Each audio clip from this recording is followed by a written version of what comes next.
Hey everyone, and welcome to SkillCap's guide on the best graphics, sound, and interface settings for World of Warcraft PvP to give you a competitive edge on your opponents. By the end of this guide, you'll have WoW set up perfectly to ensure that you can see, hear, and control everything in the way pros do. And these settings are not just one person's opinion. We've spent countless hours researching the best pro player settings and consulted with the top players in the game to make sure the information you're about to receive is the most up-to-date and accurate as possible. Trust me, we promise you that there are some hidden settings you've never even heard of before that will give you a competitive edge. Now, we here at SkillCap release plenty of premium content every week to keep you up to date with the meta and make you a better player. So if you want to improve at WoW and take your game to the next level, make sure to subscribe and hit the bell to be notified the moment we release more premium guides just like this one. And if you're hyped for this one, let's try to get it to 2,000 likes. Alright, enough building up. Let's jump straight into it. Starting off with your graphics settings, there are surprisingly a few settings in here that are vital for PvP. First, you'll want to make sure projected textures are enabled. Without this setting, you'll be unable to see parts or in some cases entire spells which appear directly on the environment. We also suggest having your texture resolution set to at least fair to make these projected textures clearer.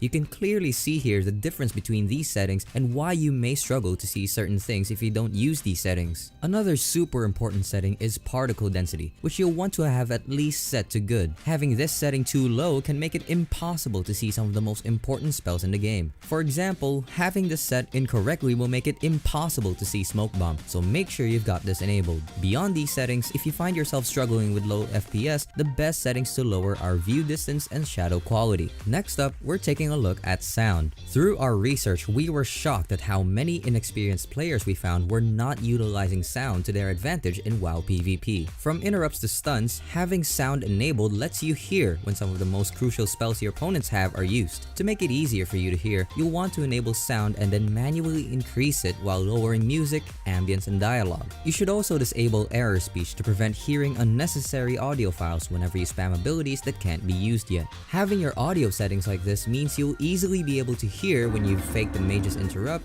grounded the paladin's hammer of justice, parried a rogue's kidney shot, and so much more. Next, we're going to go through the interface settings to make sure you've got everything set up correctly to both increase the control over your character and improve your awareness. Starting with the control settings, the big one here is sticky targeting. Enabling this simply prevents you from de-targeting your target if you click on the ground. While this may not seem important, it's entirely possible for you to be faced with this situation. For example, when utilizing double mouse click to move, an accidental left click on the ground will cause you to lose your target. Among other potential scenarios, it's just a safe bet to have this enabled. Moving down into combat, there are a handful of settings which help with both control over your character and awareness of what's happening in the game. First, you'll want to make sure target of target is enabled. This setting is vital for figuring out who a target might be casting into. We say might because you can usually only rely on this information for damage dealing spells, as crowd control is generally cast onto a focus target or with an arena 1-2-3 macro. Still though, you can rely on target of target casts to figure out who an incoming lava burst or chaos bolt might be going into.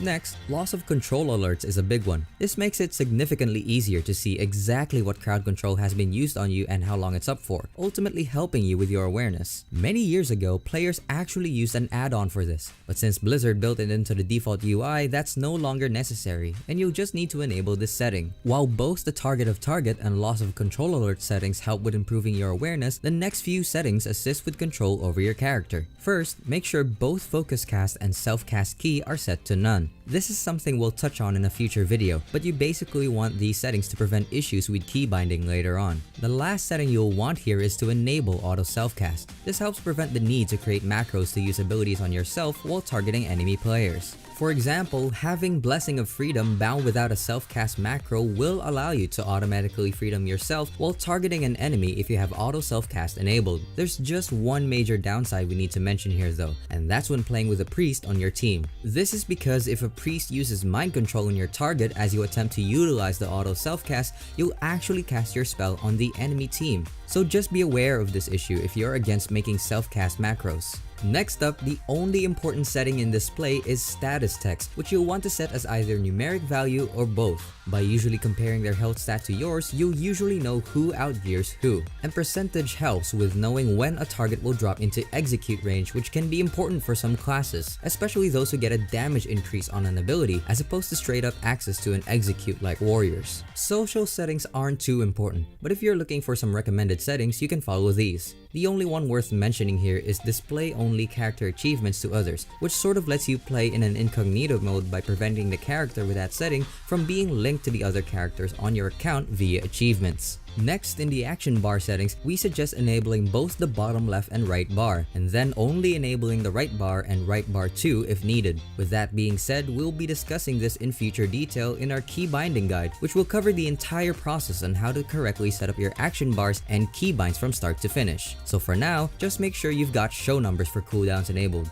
Doing so helps you see exactly how long you have left on the cooldown of your abilities. This one is really tough to play without, and much like the loss of control alerts from earlier, there used to be an add-on for this one too, but being part of the default UI now means enabling this setting is enough. Moving on to the name settings, there are quite a few important ones here that both help with control and awareness. First, you'll want to make sure you enable always show nameplates. These are vital for seeing exactly who is positioned where, and so you should want to have them on all the time. We then suggest enabling larger nameplates. Although this can be seen as personal preference, having these larger makes it easier to click on them when needed. And speaking of clicking on nameplates, you have a choice to make with the nameplate motion type, which can impact how easy it is to click on nameplates in some scenarios. Overlapping makes nameplates a more accurate source of information on the exact position of your enemies, as they'll be positioned where enemies actually are. However, it can make it tricky to quickly click on an important nameplate when enemies are stacked and moving around. Alternatively, stacking nameplates will make it easier to quickly click on a specific nameplate when enemies are stacked.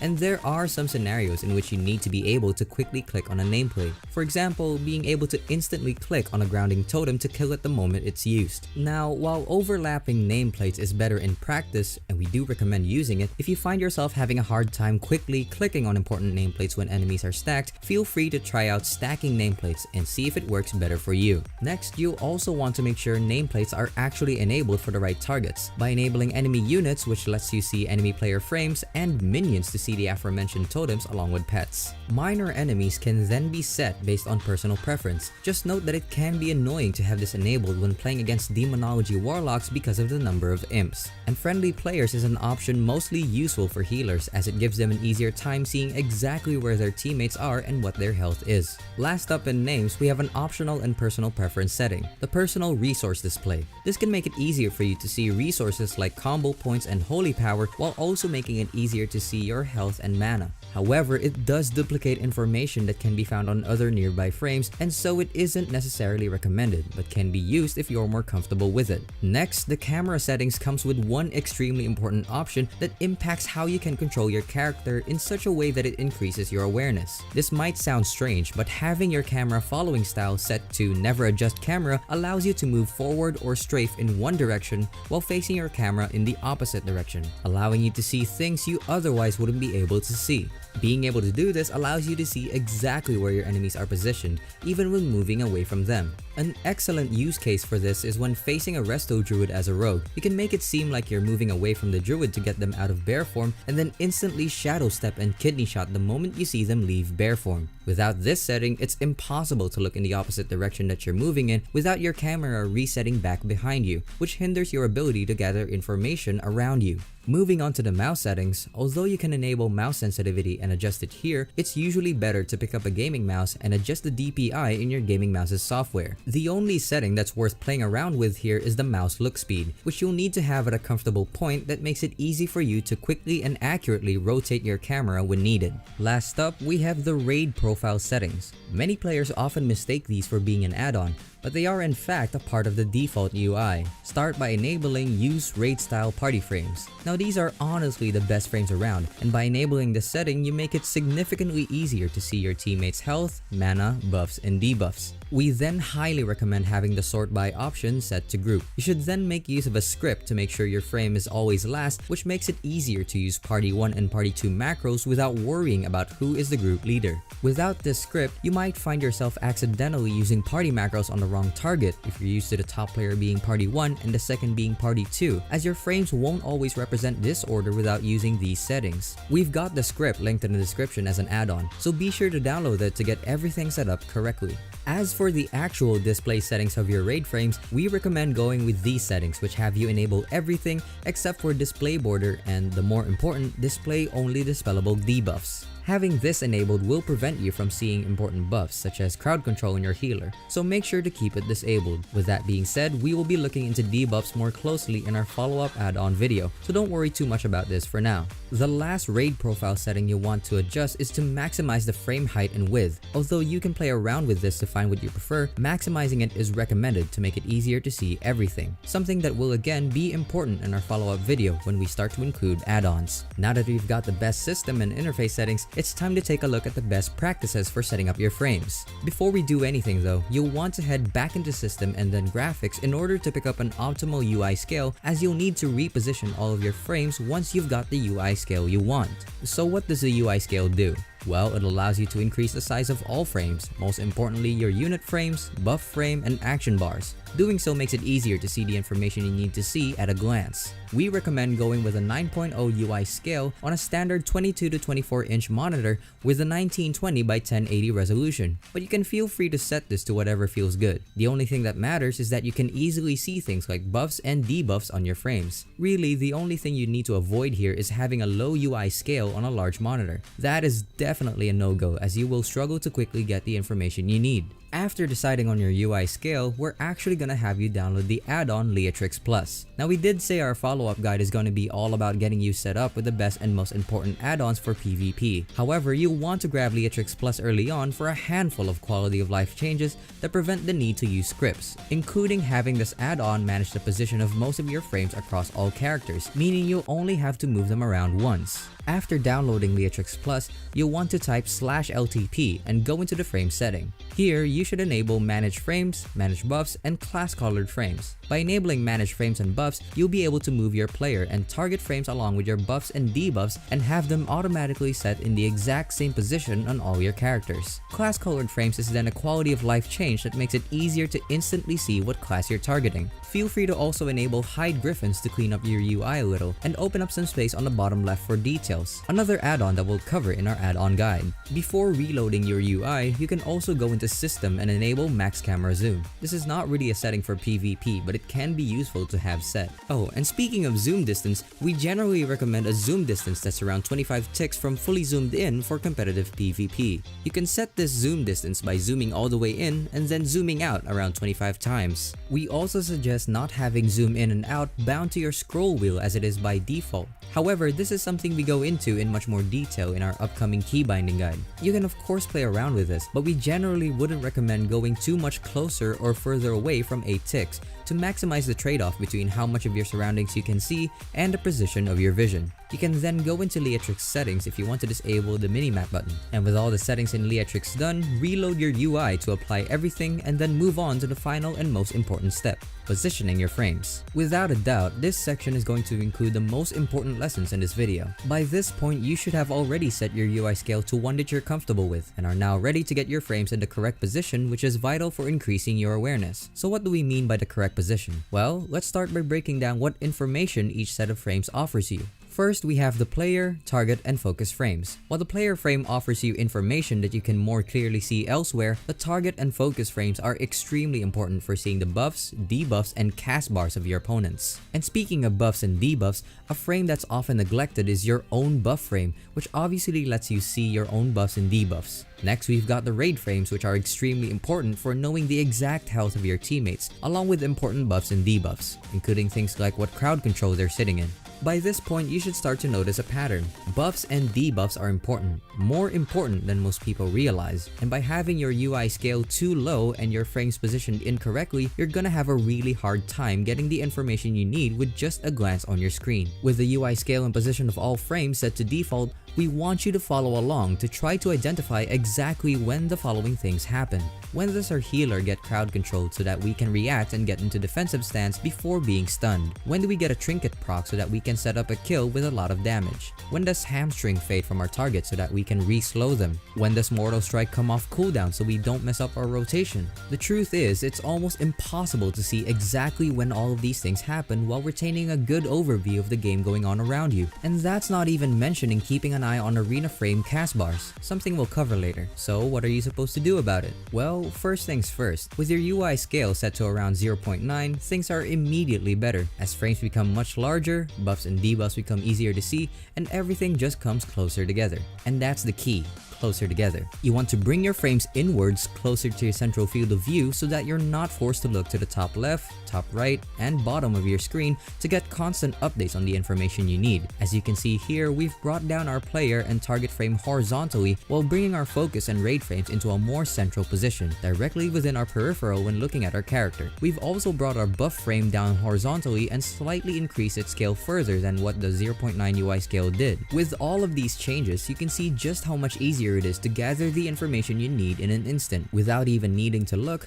we can see the exact health of our team, and an extremely short glance to the left lets us see the crowd control they're sitting in. A simple shift above our character and to the right lets us quickly and easily see our buffs and debuffs, and we can identify important ones like trinket procs in a fraction of a second. We can also see what our focus target is up to without needing to look away from what our character is doing. Also, glancing at our target frame to check on buffs and debuffs no longer prevents us from seeing our character. And the same applies to our action bars now that everything has been lowered. We can see exactly what's happening to our team even while checking on our cooldowns. Looking at the before and after side by side, it should be extremely clear just how much our awareness has improved with a few small tweaks to our UI. Now, all of these changes we're showing you here aren't the be-all end-all for frame positioning. You can go with whatever feels comfortable. We're just providing you with the foundations of why you want frames to be repositioned. It's up to you exactly how you position them. You can see here how different pro players have their UI set up, but ultimately all of them follow the guidelines we've shown you. Remember what your goals are. You want to make it as easy as possible to see everything without needing to constantly glance around the different parts of your screen.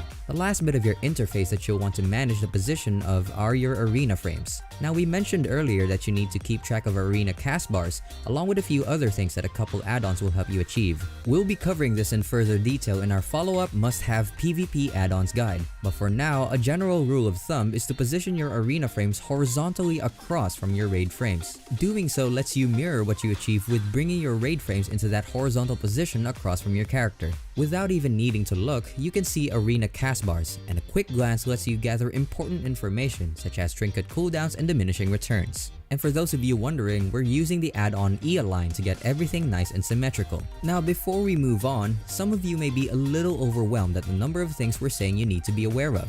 And that's okay. We've got an upcoming guide all about awareness that will help those of you who are struggling to figure out where and when you should be looking at certain parts of your screen and help overcome the dreaded state of tunnel visioning. Alright, before we leave you, there's actually one more setting we're gonna have you change. Remember at the start of the video when we promised there's some hidden settings you haven't heard of before? Well, this final tip is likely to be one of those. The custom lag tolerance or spell queue window is a hidden setting in WoW which has a default value that is quite high for rated PvP, especially for melee. Start by typing in the command you see on the screen, which is linked in the description. This will show you what your spell queue window is currently set to and will usually be the default value of 400. Without going into too much detail, this setting essentially changes the window in which you have to queue your next ability for. Although this is relatively high, it can be great for casters. It ultimately leads to less responsive gameplay, which can be a problem especially for casters with very interactive rotations. Assuming you have around 20 MS, we suggest going with a spell queue of 120 by using the command on the screen, which will also be linked in the description. You can of course modify this number to get what feels best for you, but setting your spell queue window to around 100 MS higher than your latency feels like the perfect setting for most. And we promise you, once you've got the right spell queue window set, you'll find your gameplay becomes much more responsive and lets you react faster to whatever is happening in your games. Now, on the flip side, you may be wondering why you wouldn't want to have this set to 0 for the absolute most responsive gameplay? And while that's a great question, the answer is simple. Without the ability to queue the next ability, you'll always find yourself leaving gaps in your rotation. This is illustrated best during a Subtlety Rogue's Shadowlands. With your custom lag tolerance set to 0, you'll be unable to use 3 globals in between 2 cheap shots without leaving a gap. As you can see here, after cheap shot is used, we use Shadow Strike into eviscerate and then a March for Death eviscerate. Attempting to then follow up the first cheap shot with a second one leaves a gap in between the 2 cheap shots, which is obviously something you want to avoid at all costs. However, once we set the custom lag tolerance to be 100 ms higher than our latency, 120 in this case, we're able to easily execute the same rotation without leaving a gap in between the 2 cheap shots. Before we leave you, make sure you come back for our follow-up guide on the most important add-ons, which will get you set up with everything the pros use to gain an edge over their opponents in competitive PvP. And guys, we here at SkillCaps put a ton of work into guides like these to make sure we provide you with the most up-to-date and accurate information you won't find anywhere else. So if you'd like to support the channel, make sure to subscribe and hit the bell to be notified the moment we release more premium guides just like this one. That's gonna do it for this one. Thanks for watching and we'll see you next time.